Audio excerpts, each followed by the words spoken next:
మన ప్రభు అయిన యేసుక్రీస్తు నామములో మీ అందరికీ శుభములు తెలియజేయచ్చు ఉన్నాను. ప్రియ దైవజనమ, షారోన్ మన్నాలో భాగముగా ఈ దినం మరొక వాక్య భాగమును ధ్యానించుకుందాము. ఆదికాండము 41వ అధ్యాయము 39వ వచనము. నీవలే వివేక జ్ఞానములు గలవారెవ్వరునూ లేరు. ప్రియ దైవజనమ, ఈ మాట యోసేపును చూచి ఫరో పలుకుతూ ఉన్నాడు. ఐగుప్తు దేశమంతటా యోసేపు వలె వివేక జ్ఞానములు గలవారెవ్వరునూ లేరు అనేది ఫరో యొక్క అభిప్రాయము.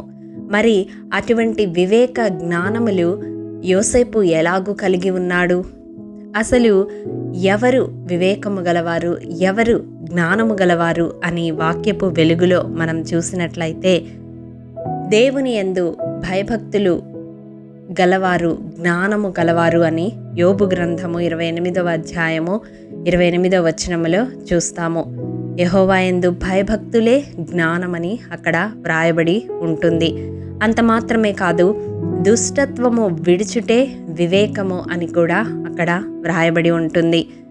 ఇంకా మనం చూసినట్లయితే నిర్గమకాండం 28వ అధ్యాయం 3వ వచనం ప్రకారం దేవునిచే జ్ఞానాత్మతో నింపబడిన వారు వివేకము గలవారు అని మనము గ్రహించవచ్చు. మూడవదిగా మనం చూసినట్లయితే 111వ కీర్తన 10వ వచనం ప్రకారం ఆయన శాసనములు అనుసరించువారు వివేకము గలవారు.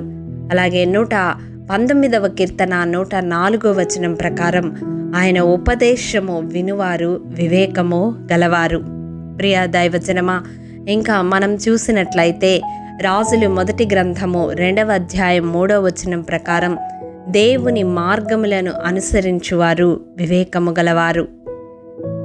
చివరిగా సామెతల గ్రంథం 17వ అధ్యాయం 27వ వచనం ప్రకారం శాంత గుణము గలవారు వివేకము గలవారు అని మనము చూస్తాము. ప్రియ దైవజనమా, ఈ క్వాలిటీస్ అన్నీ యోసేపు కలిగి ఉన్నాడు.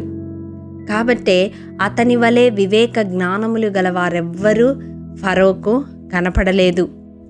యోసేపు దేవునిచే జ్ఞానాత్మతో నింపబడిన వ్యక్తి, జ్ఞాన హృదయుడిగా దేవుడు మలచిన వ్యక్తి. జ్ఞాన వివేకములకు ఆధారమగు ఆత్మను మనకిచ్చువాడు దేవుడే. ప్రియ దైవజనమా, ఒంటరిగా పరాయి దేశములో ఉన్నప్పటికీ యోసేపు దేవుని మార్గాన్ని విడిచిపెట్టలేదు. దేవుని శాసనములు అనుసరించుట మానలేదు. ఎటువంటి విపత్కర పరిస్థితులు ఎదురైనప్పటికీ శాంత గుణము వీడలేదు. ఎంత ప్రలోభాలు ఎదురైనప్పటికీ దేవుని యందు భయభక్తులు కలిగి ఉండుట మానలేదు. దేవునికి విరోధముగా పాపము చేయడానికి సాహసించలేదు. కాబట్టే యోసేపు ఫరో దృష్టిలో జ్ఞాన వివేకములు గల వ్యక్తిగా కనపడుతూ ఉన్నాడు. మరి ఈ దినం మన ఆత్మీయ జీవితాలను మనం పరిశీలించుకున్నట్లయితే మనలను చూచిన వారు అటువంటి అభిప్రాయాన్ని వ్యక్తపరచగలుగుతూ ఉన్నారా? మనము జ్ఞాన వివేకములు కలిగిన వారముగా మన చుట్టూ ఉన్న వారి మధ్య జీవించగలుగుతూ ఉన్నామా? ఒక్కసారి మనల్ని మనం పరిశీలించుకుందాము. ఆనాడు సొలొమోను అడిగినట్లుగా జ్ఞాన వివేకములు గల హృదయాన్ని ఇవ్వమని దేవుణ్ణి అడుగుదాము. ఎందుకంటే మంచి వివేచన, మంచి జ్ఞానము నేర్పించేవాడు దేవుడే. 119వ కీర్తన 66వ వచనం ప్రకారం మనము అడిగితే దేవుడు తన యందు బుద్ధి జ్ఞాన సర్వసంపదలు గుప్తమై ఉన్నాయి కాబట్టి అడుగు ప్రతి వారికి ధారాళముగా ఇచ్చే దేవుడుగా ఉన్నాడు. ఈ అంచె దినాల్లో మనము పాముల వలె వివేకులుగాను, పావురము వలె నిష్కపటులుగాను జీవించాలి అంటే జ్ఞానము వివేకము కలిగి ప్రవర్తించాలి. కాబట్టి అతి మంచి వివేకము, మంచి జ్ఞానము దేవుడు మనకు అనుగ్రహించునుగాక.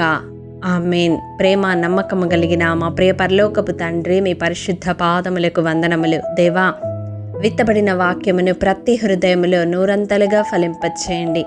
నాయన, జ్ఞానాత్మ కలిగిన వారముగా, వివేక హృదయము గలవారిగా మేముండులాగున మీ ఆత్మతో మమ్మల్ని నింపండి. మా జీవితాల్లో నీ మార్గాన్ని అనుసరిస్తూ, నీ శాసనములను అనుసరిస్తూ, నీ ఉపదేశము వింటూ నాయన నీ కట్టడలను గైకొని జ్ఞానాత్మ గలవారమై వివేకముతో ప్రతి పనిని చేయడానికి మీ కృపను అనుగ్రహించమని యేసు అతి పరిశుద్ధ నామం పేరట అడిగి పొందుకొని ఉన్నాము తండ్రి, ఆమేన్. ప్రియ దైవజనమా, అనుదినము షారోన్ మన్నా ద్వారా అడగబడుచున్న నెంబర్ ఇన్ బైబిల్ క్విజ్ ప్రశ్నలకు సమాధానములు ప్రతి నెల మొదటి వారము కామెంట్ బాక్స్లో పోస్ట్ చేయబడతాయి. కాబట్టి గమనించి మీకు తెలియని ప్రశ్నలకు సమాధానములు తెలుసుకొనగలరని ప్రభు పేరట మనవి చేయుచూ ఉన్నాము. ప్రియ దైవజనమా, ఈ దినం నెంబర్ ఇన్ బైబిల్ క్విజ్ ప్రశ్న: మరియా యేసు పాదములకు అత్తరు పూసినప్పుడు ఎవరు ఆ అత్తరు ఎందుకు 300 దేనారములకు అమ్మి బీదలకు ఇయ్యలేదనెను? మీ సమాధానం మాకు తెలియజేస్తారు కదూ. ప్రభు కృప మనందరికీ తోడైండునుగాక, ఆమేన్.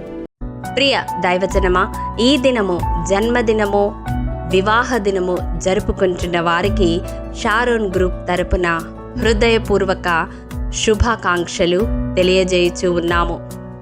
దేవుడు శ్రేయస్కరమైన ఆశీర్వాదములతో ఈ సంవత్సరాది నుండి సంవత్సరాంతము వరకు మిమ్ములను నింపాలని ప్రార్థిస్తూ ఉన్నాము.